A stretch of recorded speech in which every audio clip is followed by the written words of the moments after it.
السلام عليكم ورحمة الله وبركاته. إن الله وملائكته يصلون على النبي، يا أيها الذين آمنوا صلوا عليه وسلموا تسليما. اللهم صل وسلم وبارك على سيدنا محمد وعلى آله وعلى أصحابه أجمعين. ازيكم حبايبي؟ عاملين إيه؟ يا رب تكونوا بخير وصحة وسعادة. النهاردة بقى إن شاء الله أول فيديو ليا على اليوتيوب، عايزة أدعمكم وتشتركوا في القناة علشان إن شاء الله يوصلك كل جديد.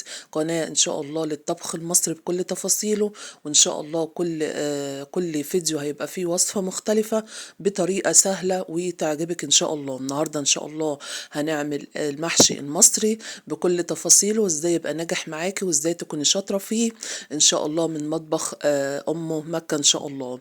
النهاردة بقى هنعمل محشي كرنب مع بعض، وهنعمل طاجن فراخ في الفرن بطريقة إن شاء الله تعجبك، وإن شاء الله تعتمديها ويطلع معاكي أحلى محشي إن شاء الله. أول حاجة هنا كنا مجهزين حلة هنسلق فيها الفرخة، والحلة الألمونيا دي إن شاء الله نعمل خلطة المحشي الجبارة. هنحط نص كوباية زيت ان شاء الله، واول ما تدفى هنحط معلقه ليا مبشوره، معلقه صغيره جدا، دي بقى هتدوقي احلى تطعيمه للمحشي ان شاء الله. مش عايزه تحطيها، حطي زيت بس انا بقولك جربتها بقالي سنه، وحاجه بقى في منتهى الجمال، واكنك بالظبط عاملاه بسمنه بلدي، وبيدي تطعيمه للمحشي ولمعه ما شاء الله عليها. ودول كانوا 4 بصلات كبار هنحطهم ان شاء الله على حته الليا ونص كوبايه الزيت لغايه ان شاء الله لما يتبلوا كده مع بعض. وان شاء الله هنشوف دلوقتي احلى خلطة للمحشي.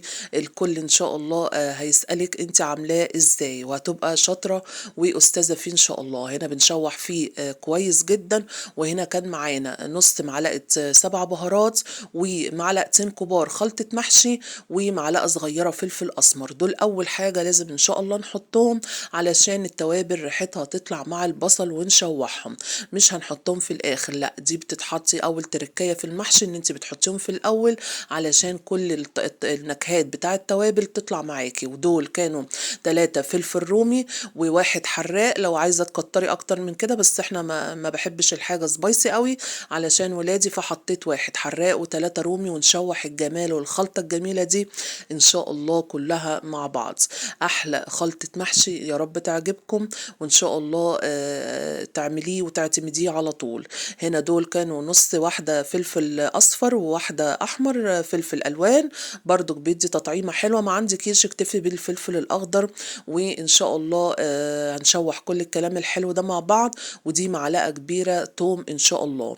كل المكونات دي هتحطيها ان شاء الله لغايه ما تاخد اللون الذهبي، وكله النكهات تخش مع بعض ان شاء الله، عشان تديكي احلى تطعيمه محشي واحلى خلطه في الحياه ان شاء الله. ودي كان مكعب ماجي كنت بفتفته ان شاء الله علشان يدوب مع البصل والفلفل وباقي المكونات. وان شاء الله اول ما ياخد اللون الذهبي هننزل عليهم ان شاء الله بالطماطم. حاجه بقى، بصوا بقى، حاجه تحفه تحفه. عايزه ادعمكم بقى واشتراككم في القناه عشان ان شاء الله يوصلك كل جديد، وكل تفصيله ان شاء الله هقولها لك، ومش هبخل عليكي في اي حاجه. اهو كنا بنفتفت ورقه الماجي، وبص بقى الخلطه خلاص اهي، كانت خدت اللون الذهبي. ونزلت عليهم بكيلو ونص طماطم كنت عصراها قبليها، كنت جايباها قبليها، وحط عليها معلقه بابريكا ومعلقه سكر. اهم حاجه يا جماعه، انا دي عشان عاملاها من امبارح كان قبليها بيوم، فحطيت عليها معلقه بابريكا ونص معلقه سكر ان شاء الله علشان تعادل حموضه الطماطم. اهم حاجه معلقه السكر. هنا الميه كانت معايا غليت، وهنحط فيها دي بتبقى توابل من عند العطار، ورق لورا وحبهان ومستكه، حاجات للشوربه انت بتجيبيها بتقولي له عايزه التوابل بتاعه الشوربه، وان شاء الله عشان تديكي تطعيمه حلوه. ودي بصلايه و2 طماطم نحطها علشان ان شاء الله نسلق الفرخه، وهنشوف هنعملها ان شاء الله بطريقه النهارده تعجب حضراتكم. وهنا كان معايا فرخه كنت مقطعاها 6 قطع، مغسوله جدا ومنقوعه في محلول النقع. وان شاء الله هنحطها ونظبط الملح بتاعها، هنحطه وهنحط كل توابلها عشان تاخد النكهه بتاعه التوابل. ما تقلقيش علشان تستوي وتطلع معاكي حلوه. ودي دي مكعب ماجي دي كانت فرخة بيضة، لو بلدي طبعا بنأخر الملح بتاعها شوية، ونص معلقة 7 بهارات، وإن شاء الله دي نص معلقة فلفل أسمر، وهسيبها إن شاء الله وأحلى تطعيمة شوربة علشان إن شاء الله ناخدها ونسقي بيها أحلى محشي إن شاء الله تعمليها بطريقة تعدمديها. بصي بقى الشوربة نضيفة وزي الفل عشان احنا غاسلين الفراخ كويس ومنضفينها ومنقوعة كويس جدا ومشطوفة كذا مرة علشان تديكي أحلى تطعيمة شوربة. بصوا بقى كنت بوريها لحضراتكم في منتهى الجمال، هي مش هتاخد وقت عشان دي بيضة. لو فرخة ان شاء الله بلدي استني في لما تستوي وتحطي معلقة الملح. ده بقى بصوا بقى الخلطة الجبارة بقى استوت وما شاء الله بقى كان الريحة يا جماعة في منتهى الجمال. كنت بظبط بقى الملح، حطينا معلقتين كبار على حسب حضرتك ما تشوفي الملح هتاخد معاكي قد ايه، وكنا هنديها تقليبة ان شاء الله وهنشوف هنعمل ايه في احلى خلطة محشي هتعتمديها وهتدعي لأم مكة. هنا كان معايا كيلو ونص رز عشان انا كان معايا كرومبة كبيرة. واول حاجة بنحط الرز وبيه نخلط بيه الطماطم، وبعد كده ان شاء الله بنخلي الخضرة اخر حاجة. دول كانوا 4 حزم خضرة غسلاهم كويس جدا ونقعهم في الخل ومصفياهم ومقطعينهم ناعم.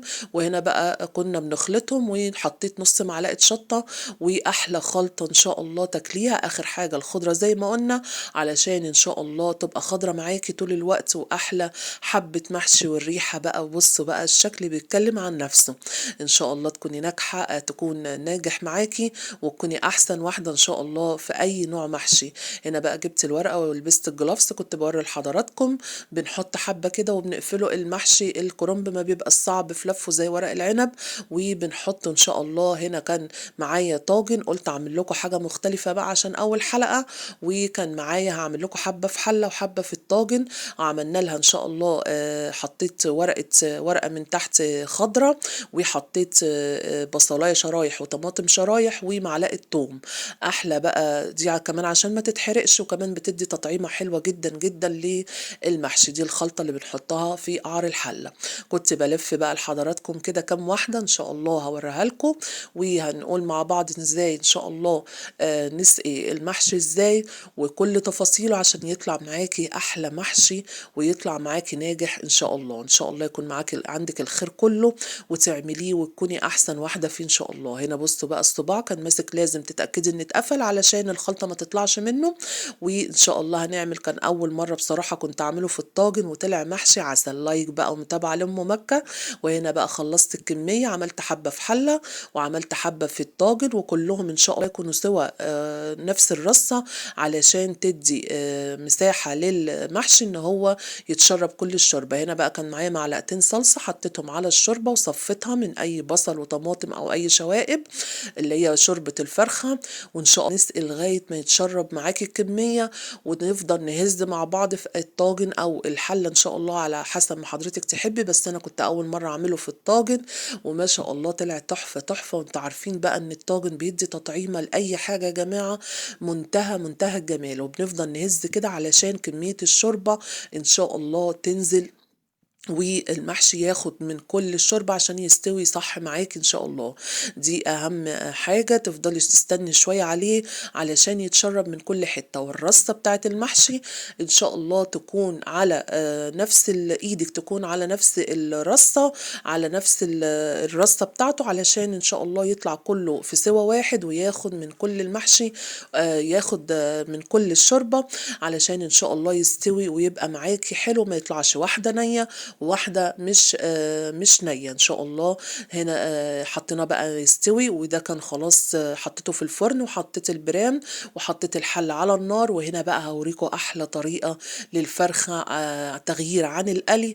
هنا جبت بصلاية كبيرة واتنين طماطم واتنين فلفل رومي، وهنا كان معانا بهارات نص معلقة فلفل ونص معلقة ملح ومعلقة بهارات فراخ، ودي بقى معلقة نص معلقة او معلقة ونص دبس رمان. ونقلب بقى الخلطة دي وهنعمل احلى طاجن ان شاء الله في الفرن تغيير عن القلي. وهتدوقي بقى فراخ وتطعيمة، والخلطة دي ان شاء الله لما تستوي هتشوفي بقى احلى فراخ ان شاء الله. نقلبهم كويس جدا جدا مع بعض ونحط معلقتين زيت للتلميع، وان شاء الله هناخد الفرخة من الشوربة ونحطها في الخلطة الجبارة دي ونحطها تستوي ان شاء الله مع طاجن المحشي اللي في الفرن. واحلى تطعيمه ان شاء الله هتاخديها للفراخ زي ما قلت من شويه. الطاجن بيخلي طعم الحاجه جميله جدا، وان شاء الله هيطلع معاكي احلى طاجن فراخ واحلى طاجن ان شاء الله محشي، تغيير عن العاده. الولاد طبعا بيبقى كل يوم عايزين حاجه جديده ومختلفه، ونقلبهم بالخلطه الجباره دي كويس جدا جدا مع بعض. ان شاء الله احنا محيقينها، بس بنحط من كل حاجه نص معلقه علشان تديها تطعيمه ان شاء الله مختلفه. وبعد ما قلبناها ندخلها الفرن. وهنا بقى ان شاء الله كان خلاص المحشي استوى، فضيته على السفره، وطاجن الفراخ طلع وطاجن المحشي استوى. ما بياخدش ساعه الا ربع. اول ما يتشرب نوطي عليه، وبعد كده نسيبه ان شاء الله نكمل تسويته. وهنا بصوا بقى كنت بطلع لكم الفراخ بقى، كنت بحطها حوالين المحشي علشان العين طبعا بتاكل قبل البق، وتقدمي بطريقه شيك تسعد ولادك، وان شاء الله يكون عندك الخير كله.